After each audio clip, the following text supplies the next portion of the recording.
오늘 하나님 말씀은 베드로전서 2장 9절에 있는 말씀. 오직 너희는 택하신 족속이요 왕같은 제사장들이요 거룩한 나라요 그의 소유된 백성이니 이는 너희를 어두운 데서 불러내어 그의 기이한 빛에 들어가게 하신 자의 아름다운 덕을 선전하게 하려 하심이니라. 이 말씀을 중심으로 베드로전서 2장의 내용을 살펴보고자 합니다. 오늘 본문의 말씀은 초대교회 당시 흩어져 있는 나그네와 같은 성도들을 향해서 베드로 사도가 하신 말씀이 너희는 택하신 족속이고 왕같은 제사장들이고 거룩한 나라들이고 그의 백성들이다. 이렇게 성도의 정체성에 대해서 명확히 가르쳐주고 있습니다. 성도라 함은 세상으로부터 불림을 받은 사람들이라는 의미를 갖고 있습니다. 그러니까 세상의 방식과는 다른 삶의 방식을 취하는 것이 온당하다고 여겨집니다. 그래서 성도들은, 신자는 하나님의 거룩한 백성으로서의 삶을 살아야 할 줄로 압니다. 오늘 본문의 내용은 하나님께서 이스라엘이라고 하는 한 민족을 통해서 제사장 나라로 삼으시겠다라고 하는 의미, 그 말씀과 오늘의 본문의 말씀이 일맥상통합니다. 이스라엘이 가장 강성했던 시대는 다윗 왕조였습니다. 그 다윗은 130만이라고 하는 군사를 가지고 있었습니다. 얼핏 생각해 보면 당대에 가장 강력한 군사 조직을 가지고 있었고 그 군사 조직을 통해서 제국으로 나아갈 수 있는 그러한 영향력을 가지고 있었음에도 불구하고 이스라엘은 정복 전쟁을 하지 않았습니다. 한편으로 생각해 보면 정복 전쟁을 통해서 위대한 하나님의 나라를 이룰 수 있지 않을까? 마치 팍스 로마처럼 로마의 제국을 통해서 당대의 정세를 평화스럽게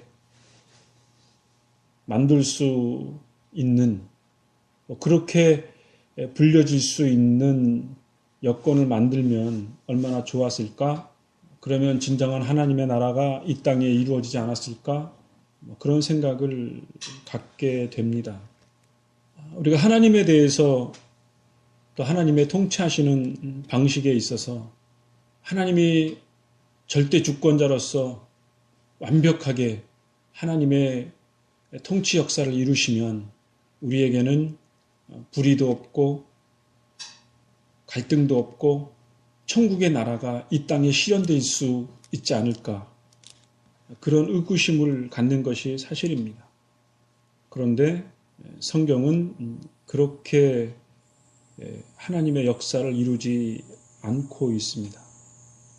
지금 한국교회에 일어나는 많은 문제들, 그런 것들을 보면서 당혹감을 갖습니다. 하나님이 살아계셔서 역사하시는 교회, 성도들, 참된 신자라면 의롭고 은혜스럽고 다른 사람들에게 본이 될 만한 그러한 일들이 이루어지는 것이 순리라고 생각합니다. 그런데 자세한 내막은 알 수 없지만 세상으로부터 들려지는 교회의 소식들은 그런 이상과는 다른 매우 쓴뿌리와 같은 안타까운 소식들로 가득 차고 있습니다.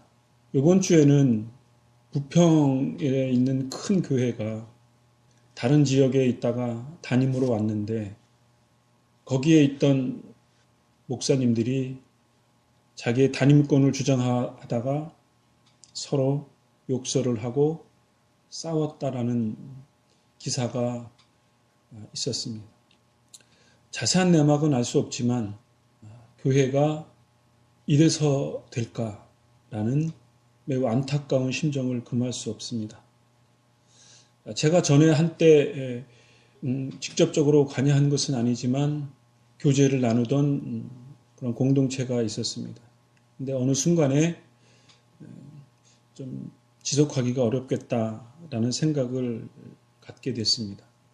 몇 가지의 이유가 있지만 그 이유 중에 하나가 무엇이냐면 부조리한 교회, 더 이상 개혁되어지지 않을 것 같은 그러한 교회, 그런 현실 교회를 깨부숴야 한다라는 주장을 하는 것이었습니다. 그런 것에 대해서 한편으로는 동의가 되기도 하지만 그들을 판단하고 나의 삶을 주님 앞에 더욱더 경건되고 자기 자신을 돌아보는 삶을 살아가는 계기라면 또 그렇게 살아갈 수 있다면 얼마나 좋았을까라는 소박한 마음이었습니다만 비판을 너무 지나치게 하는 그런 모습들에 대해서 좀 동의하기가 어려웠습니다. 비판할 것이 있으면 비판해야 된다고 생각합니다. 잘못된 것이 고쳐지지 않는 것은 신앙적으로 말하면 죄라고 할 수 있겠죠. 그러나 그러한 불완전한 현실에 대해서 성경이 말씀하는 바처럼 아비의 마음을 가져야 하는 거죠. 탕자 아버지의 마음처럼 때로는 그들을 일방적으로 비난하기보다는 그들이 진리를 발견하고 진리 가운데 살아갈 수 있도록 또 나 자신이 근신하는 계기로 삼는 것이 또 그렇게 해서 본문의 말씀처럼 아름다운 덕을 선전하는 빛의 자녀로서의 삶을 살아가는 그러한 신앙적인 자세였다면 얼마나 좋았을까라는 생각을 갖습니다. 불의한 것처럼 보여지는 그 공동체 안에도 모든 사람들이 다 불의하다고 볼 수 없겠죠. 겉으로 드러나는 것은 내부의 문제가 그렇게 커진 것일 수 있지만 침묵하는 다수 그들이 있기 때문에 어떻게 보면 중심을 잡아갈 수 있는 것이 아닌가 그런 생각을 갖게 됩니다. 이것과 연관되어져서 현실적으로 베드로전서 2장 1절에 보면 이렇게 기록되어져 있습니다. 그러므로 모든 악독과 모든 괴휼과 외식과 시기와 모든 비방하는 말을 버리고 갓난아이 같이 순전하고 신령한 젖을 사모하라. 이로 말미암아 너희로 구원에 이르도록 자라게 하려 함이라. 이렇게 베드로 사도가 권면하고 있습니다. 그러니까 베드로전서를 기록하고 있는 초대교회 그 시점에도 악독이 있었고요. 괴율이 있었고요. 외식과 시기와 비방하는 말들이 산재해 있었다는 거죠. 인간이 가지고 있는 불완전한 모습, 그러한 모습들이 교회 내에서도 그대로 드러난 것이라고 이해할 수 있습니다. 그래서 12절에 보면 이렇게 기록되어져 있습니다. 너희가 이방인 중에서 행실을 선하게 가져 너희를 악행한다고 비방하는 자들로 하여금 너희 선한 일을 보고 권고하시는 날에 하나님께 영광을 돌리게 하려 함이라. 이렇게 기록하고 있습니다. 쉬운 성경에 보면 이렇게 기록되어져 있습니다. 그들은 여러분이 잘못 살고 있다고 말할지 모른다. 그러므로 착하게 사십시오. 이렇게 기록하고 있습니다. 그러니까 이방 사람들이 교회에 있는 사람들의 불의한 모습을 보고 비방할 수 있다는 거죠.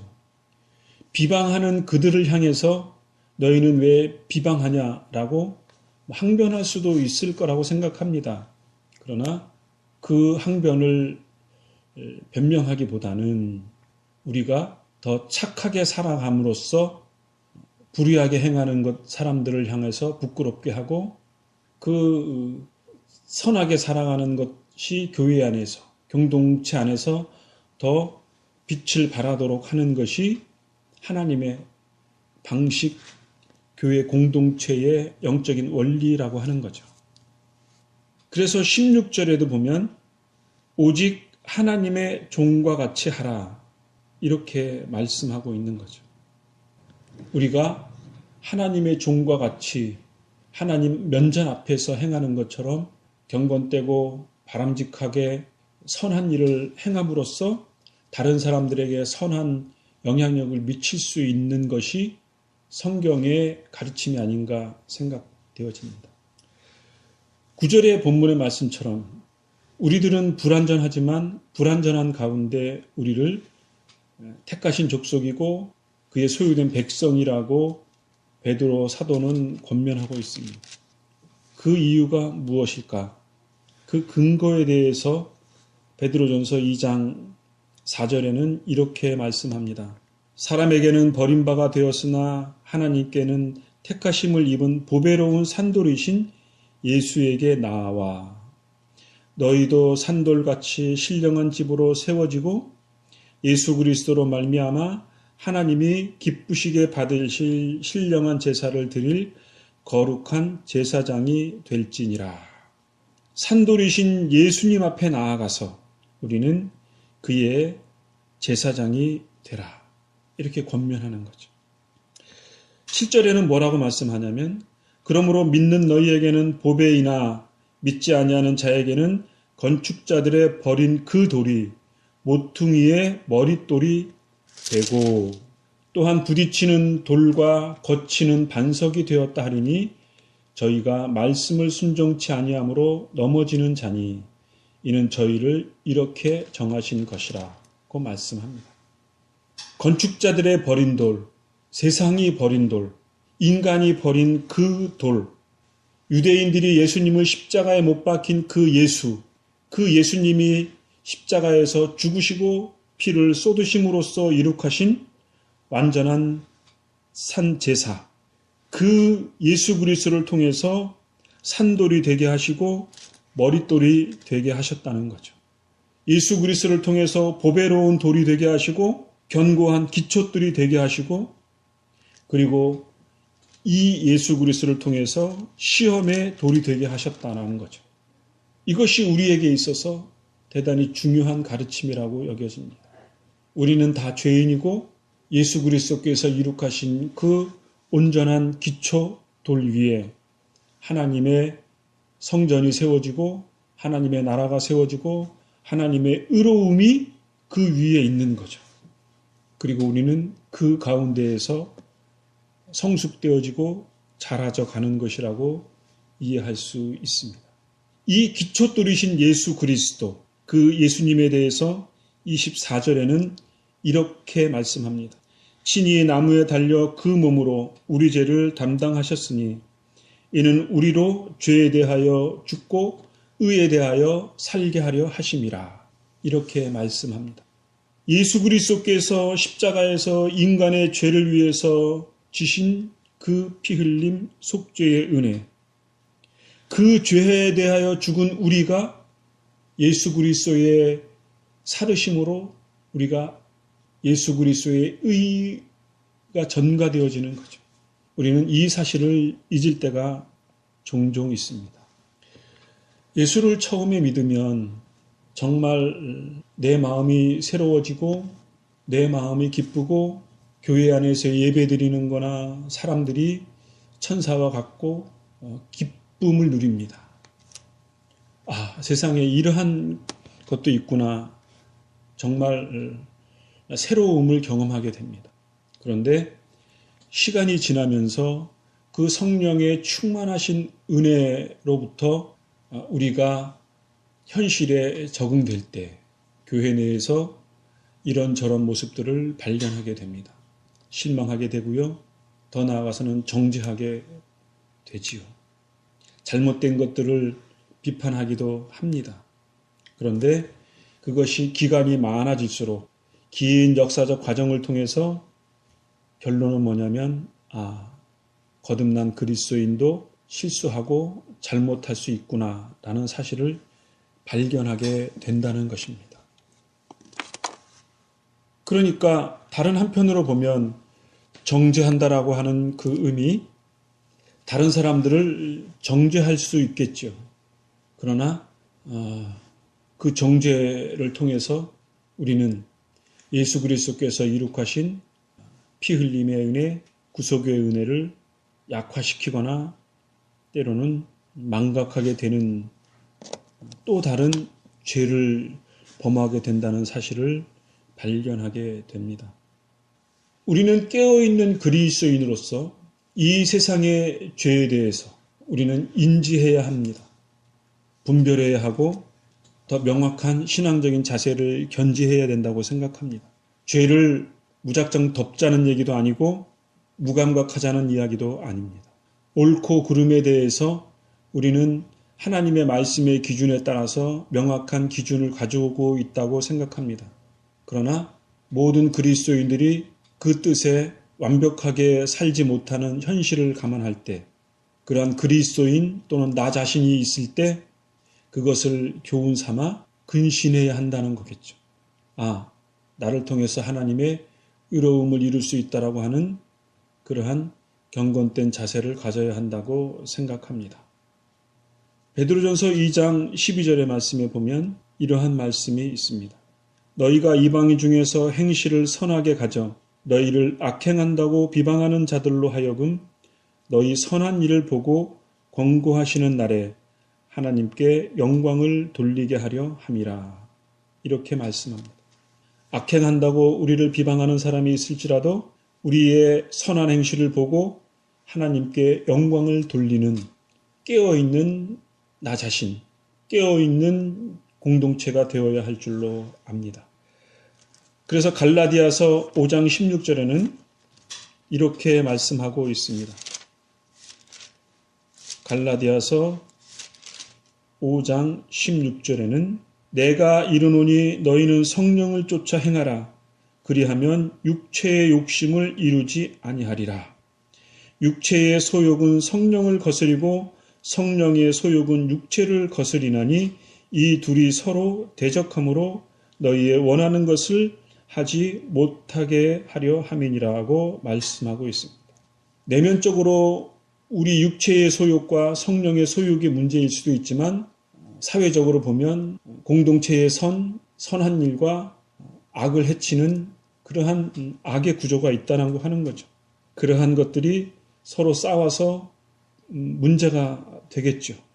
그런 상황 속에 우리는 하나님의 뜻에 순종해야 하고 내면적으로는 성령을 쫓아 행할 때 우리 안에 있는 악을 소멸하게 되고 하나님을 기쁘시게 하는 그러한 삶의 모습으로 드러날 줄로 믿습니다.